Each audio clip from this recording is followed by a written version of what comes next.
Hello and welcome to another edition of Yorkshire Kris Weekly. I'm just finally getting around to really protecting this arid bed. I'm banging some stakes in. I'm going to put them around the agaves here and put some perspex over the top to keep the worst of the winter rains, frost and snow off these plants. Something I should have really done back in end of October, early November, just so it gets to dry out the ground. Luckily this bed is 25-30 centimetres of pure grit before it goes into topsoil, so it should dry out very quickly as soon as I put the shelter on. That's the main task for today. Here's what's coming up in the rest of today's programme.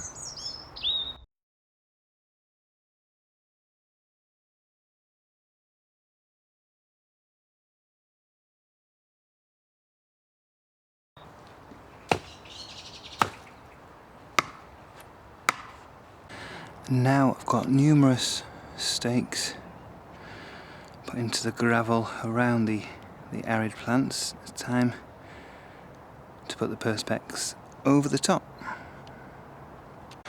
So now I put the perspex sheets on top of the posts just to see how the slope, to see if I need to make any adjustments. I'm happy with the slope going away from the centre there and on the far side and over there. So now I'm happy with these. I'll just screw the perspex to the posts. So I'm just using these washers, nice long stainless steel screws. I'm just going to screw this side in place like that. It's nice and secure and that won't come off. That'll protect the agaves and the arids from the side from any water and snow getting in. So that's the finished shelters. It's got the perspex over the top, polycarbonate, and around the sides on some of the sides facing the oncoming winter winds and rain. We've still got plenty of ventilation to dry them out and to get air around these plants. So that's on one side, and that's on the other side with a sloping roof there just to get rid of the water as quickly as possible. And this keeps all the plants totally dry in there, and if you can see through there, I've got extra polycarbonate on the sides to protect the agave la fanfa. I've not needed that in previous years, but as I've got the spare polycarbonate I thought it only takes a couple of more minutes to put these on the side. And that is job done. Right, it's Friday evening and it's already completely frozen the ground. So I've done a bit of last minute protection in the garden. Let's see what we can see. Let's shine a torch. So I've basically had to go around and cover a few plants. So for instance, the mule palm, which is here, I've quickly put a fleece wrapped around the bottom and a fleece bag over that. If you look at the ground you can see that it's frozen even on the wood chip. You can see the ice crystals shining there. Ice, completely iced over everywhere. I've quickly put more protection over a few things. Get down there, nothing on the cerifera there, or the princeps palm there.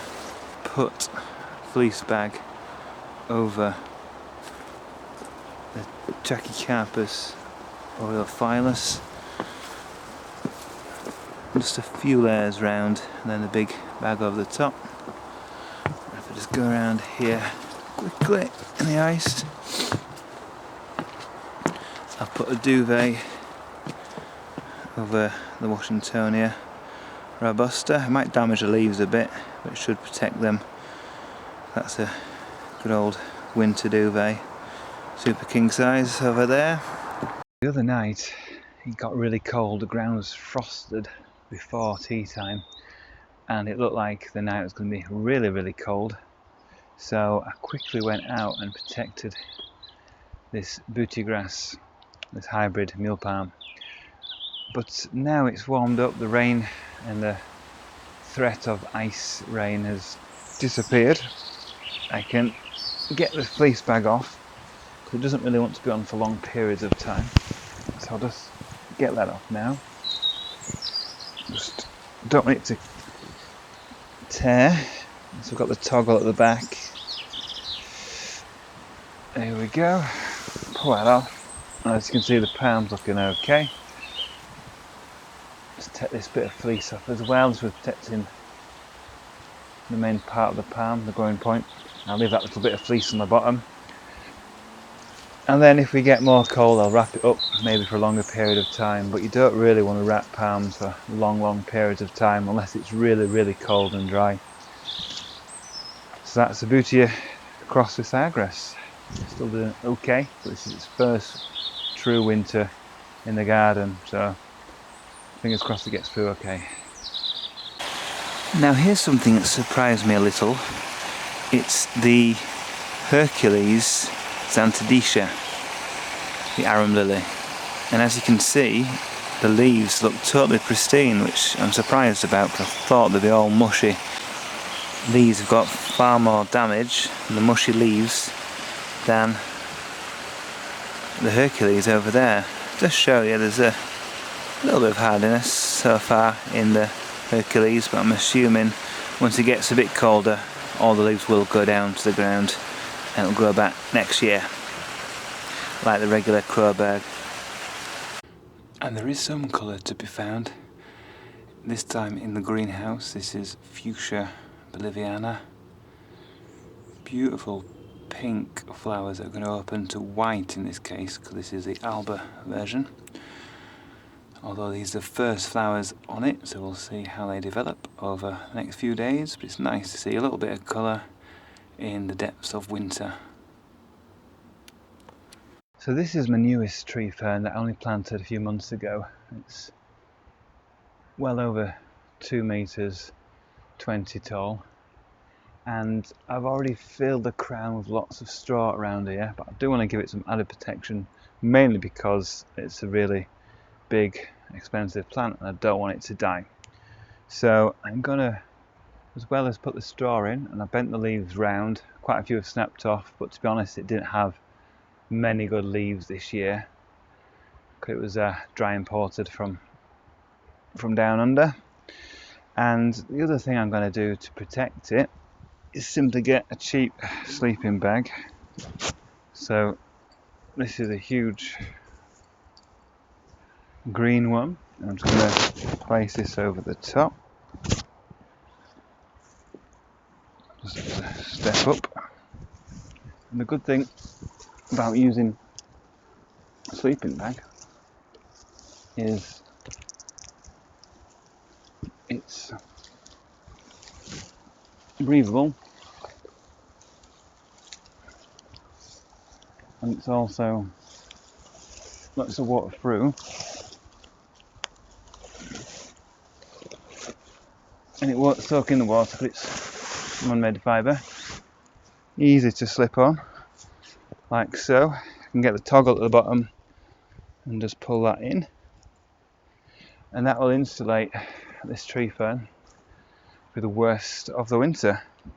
Now if I wanted to, I could do this with all my smaller tree ferns.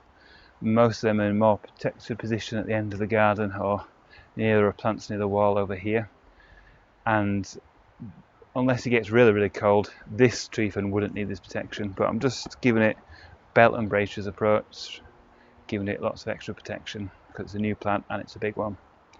So that is protecting Dixonia antarctica tree fern.